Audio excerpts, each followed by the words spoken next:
আসসালামু আলাইকুম। আজকে সকালের নাস্তায় আমি বানাবো গরম গরম ফুলকো লুচি আর হলো ছোলা বাটার।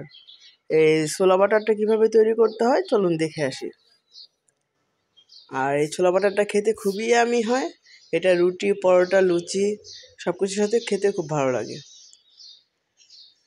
এই ছোলা বাটারটা রান্না করার জন্য এখানে আমি ছোলাগুলোকে সুন্দর করে সিদ্ধ করে নিয়েছি। ডাবলির ডালটাকে খুব ভালো করে এটাকে রাত্রে ভিজিয়ে রেখেছিলাম। এখন এটাকে সুন্দর করে আমি সিদ্ধ করে নিচ্ছি।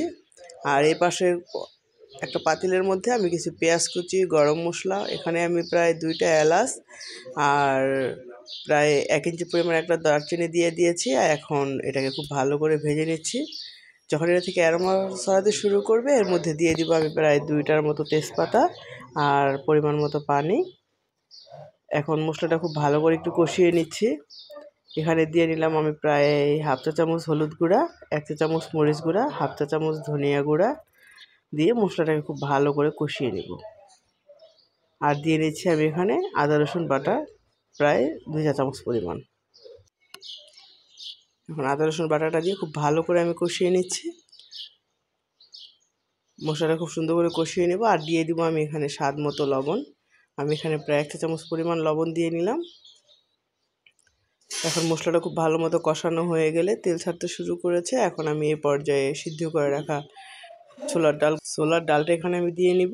ছোলার ডালটা দিয়ে এখন আমি এখানে কয়েকটা কাঁচামরিচও দিয়ে নিচ্ছি। এখন এটাকে ভালো করে রান্না করব প্রায় 10 মিনিটের মতো। এটা ঘন হয়ে যাওয়া পর্যন্ত আমি খুব ভালো করে রান্না করে নিব।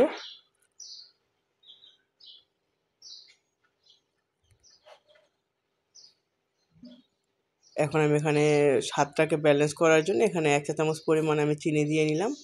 আর এখানে দিয়ে দিলাম প্রায় 1/2 কাপ পরিমাণ আমি ধনিয়া পাতা কুচি দিয়ে খুব ভালো করে আমি নেড়ে চেড়ে মিশিয়ে নিচ্ছি।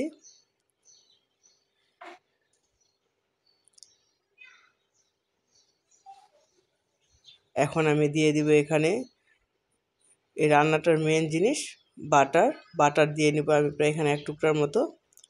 এই তো বাটারটা দিয়ে নিলাম। এখন বাটারটা গলে যাওয়া পর্যন্ত আমি রান্না করব। আর এখানে দিয়ে নিচ্ছি আমি প্রায় নামানোর আগে 1 চা চামচ পরিমাণ জিরা গুঁড়া।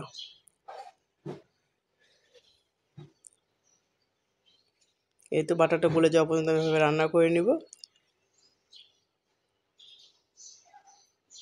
আর এটা একটু পাতলা থাকা অবস্থায় নামাতে হবে, কারণ এটা ঠান্ডা হয়ে গেলে এটা এমনিতেই একটু ঘন হয়ে যাবে।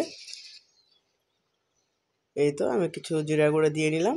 এখন আমি একটা বাটির মধ্যে নিয়ে এটা পরিবেশন করব। ছোলা বাটার এটা খেতে খুবই ইয়ামি হয়। আপনারা বাসায় অবশ্যই ট্রাই করে দেখবেন। আল্লাহ হাফেজ।